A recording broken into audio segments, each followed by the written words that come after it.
In this segment of the video, I'll be covering the Vlookup feature in Excel. Vlookup is arguably one of the most powerful and useful feature in Excel, so I would strongly encourage all users of Excel to be master at it. Let's take a look. Here we have a Vlookup formula. When you first look at it, it may be daunting, but once you understand the syntax, it's quite easy. It's looking at F10, which says Jan, followed by table array B to D, followed by column index 2, so that will be column C. And lastly, you'll have a logic statement, true or false. I usually like to put false because if you put true, it may give you a imprecise match. So explaining this formula is quite simple. I'm asking to go look at a cell reference F10, which says Jan, give me where to look, B through D, and second column. So the return result will be January, second column over from January, the value 1, and that's it. Now if you put 3 in the index column, it will give you year 2009 because you're looking at 1, 2, 3 over. So if you look at the January, it's going to give you year 2009. VLOOKUP can also be powerful in the fact that you can have many different ways of expressing this. Let's take a look at slightly more complicated formula here. Here, if you look at the table,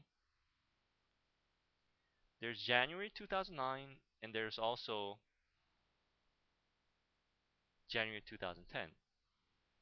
So January value is not unique. Therefore, what I did here is concatenated month and value, in this case, which is the year, and come up with a unique value.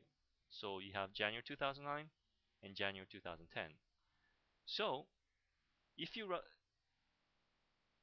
write a VLOOKUP formula, you could easily go combine F27 with G27,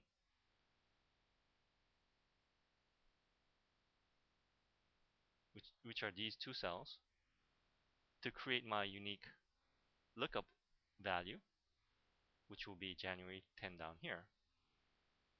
And again, instead of using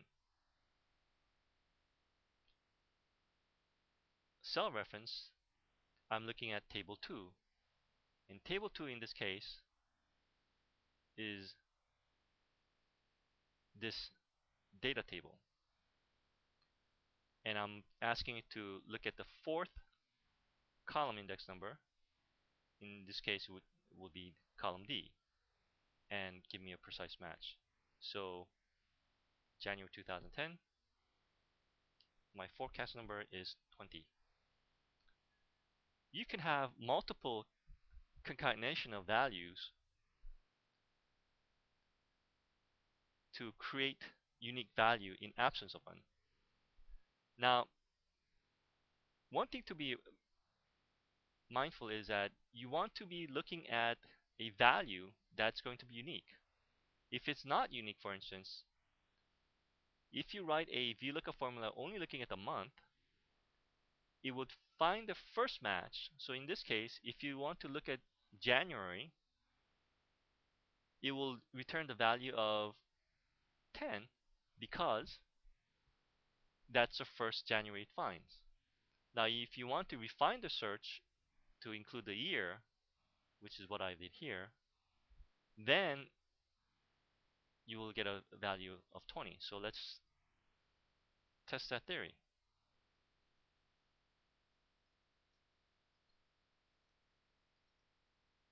Oops.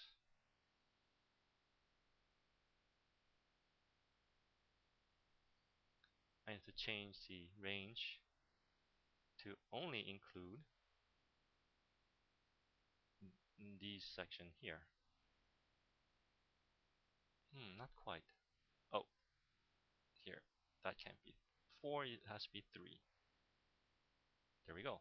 So despite the fact that I'm looking at the entire table here, it's returning a value of 10 because that's the first value that it finds